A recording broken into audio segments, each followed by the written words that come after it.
In this video, we're going to talk about ergonomics and universal design in residential building design technology as a whole. And so let's first start by defining what we're talking about. So ergonomics is a scientific study that tries to understand how interactions among humans or a system work, and then apply theory, principle, data, and methods to design in order to optimize human well-being and overall system performance. In other words, ergonomics is the science by which your chair is designed or not designed, because not everybody applies ergonomics. So when you see ergonomic furniture, it's that they have taken into consideration your comfort, therefore your health, and how they have designed the chair. Ergonomics is a subset of universal design. Universal design is a process of creating products and environments that are accessible to people with a wide range of abilities, disabilities, and other characteristics. Universal design is meant to be inclusive. We always want to consider universal design and ergonomics as we design buildings, because our goal is the comfort and ease of use of all of our users. And you never know that just because your client might not today be in a wheelchair, maybe something will happen down the road and they will need to be. Or what if they decide long term, they want to live in a house long term. When I bought my house, I was still very young, but I knew I wanted to stay there until I was older. So I had certain requirements for what I wanted in a house that I was willing to buy. And so same with your clients. Do they plan to stay there a short amount of time? Do they plan to stay there a long amount of time? And then, of course, there are always the unknowns. So as much as possible, we want to apply ergonomics and universal design. This is one of the main reasons that one of your textbooks for every class is architectural graphic standards. It's because it will show you what ergonomics to apply, how to apply them, and it will make your job a lot easier. It's another reason that book is expensive, but divided out over 11 different courses, it ends up being very much worth it. Plus, you'll keep that book for years. In fact, any version of that book is still useful. So why is it important? Well, one of the reasons is that overexertion is a leading cause of injuries.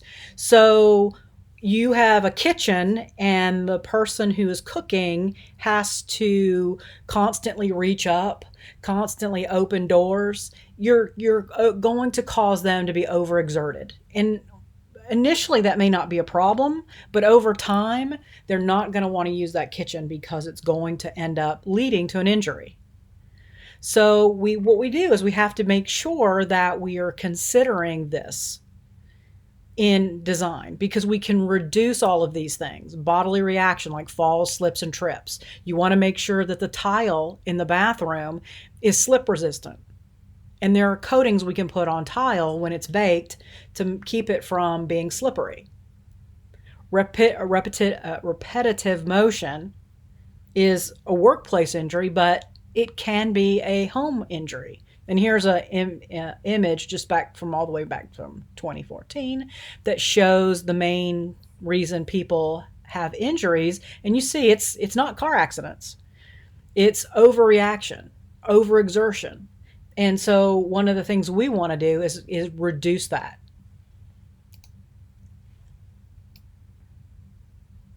And so things that become risk factors are the position you're in when you're working. And then this means, like in the kitchen, you're working in the kitchen, or you're working in the garage, or you're working cleaning the bathroom. So what position, how often is a task performed, and the level of effort. And so you can see right here on the right, this is an excellent way to reduce that risk factor, because you've now got this heavy piece of machinery so that it can just be easily pulled out on casters and no one has to lift anything. I dropped the crock pot. just happened. It just slipped out of my hands. It wasn't that heavy. And now I can't go in the kitchen while one of my cats is eating because she was right there when I dropped it without freaking her out, unfortunately. So, what if I had dropped it on my foot? This is a solution. And so some of the things we can do is to provide enough counter space, provide counters like this. My counters in my house actually have drawers that pull all the way out inside. You open the doors and then you pull out the drawer and you can get the pot or the pan. And it reduces your reaching height. Using a knife with your wrist bent isn't good. So that's another reason you have to locate your counter a certain height. All that's in graphic standards. Here's another way to reduce overhead, not reaching up. You can in this case, you just pull it down, put the dishes on at, standing normal height. Or if this is lower to the ground for somebody in a wheelchair, then it goes back up, close the doors, and it's out of the way.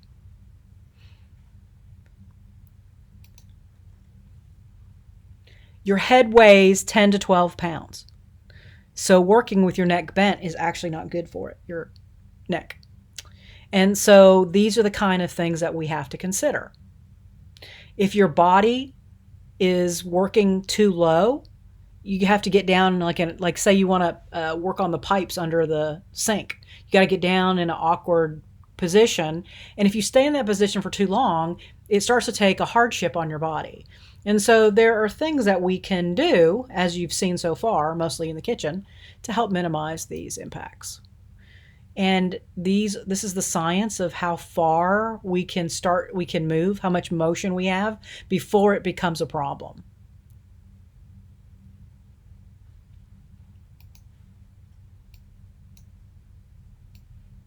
There are also other things that increase the risk of injury. Hot weather, cold weather, high temperature indoor, cold temperature indoor, low visibility. And those are things that we can, work into our design. And again, here we go. Architectural graphic standards. You can see workstations standing, workstations on the right sitting. There are also images that will show workstations for someone in a wheelchair or someone in a seated position. And it shows the range of extent that things should be. It tells you how high cabinets should be and how far to reach. And they do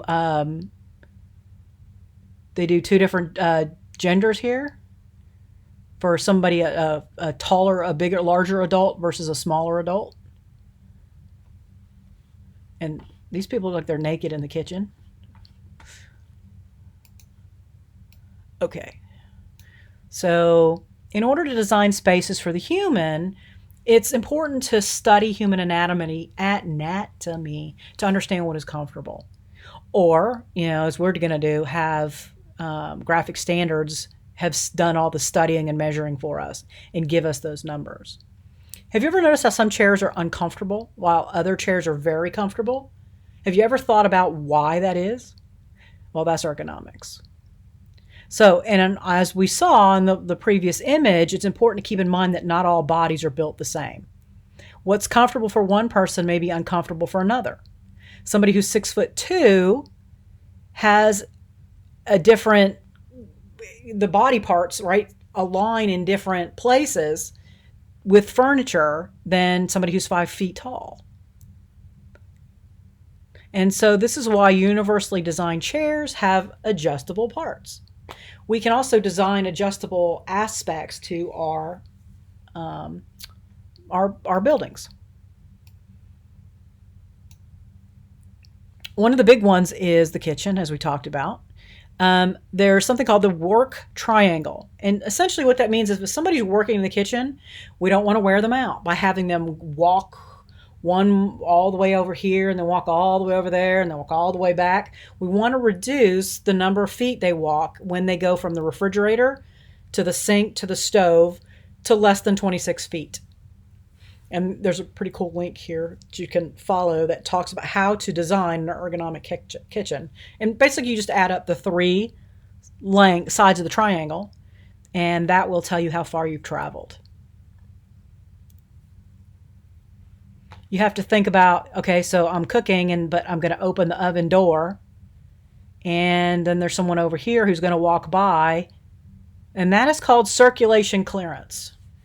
So range work zone, if I'm opening the oven and putting stuff in and out, I have a wall oven, and I will never again have a bottom oven like that. So much nicer. Because you see when you get down on the ground like this, the range work zone is much wider, plus the circulation clearance, than if you're working standing up. Trying to get back over here. There we go. So residential bathroom ergonomics for an able-bodied 95 percentile male is this. For everyone else, these measures might not be ergonomic. So this is where we start to consider universal design.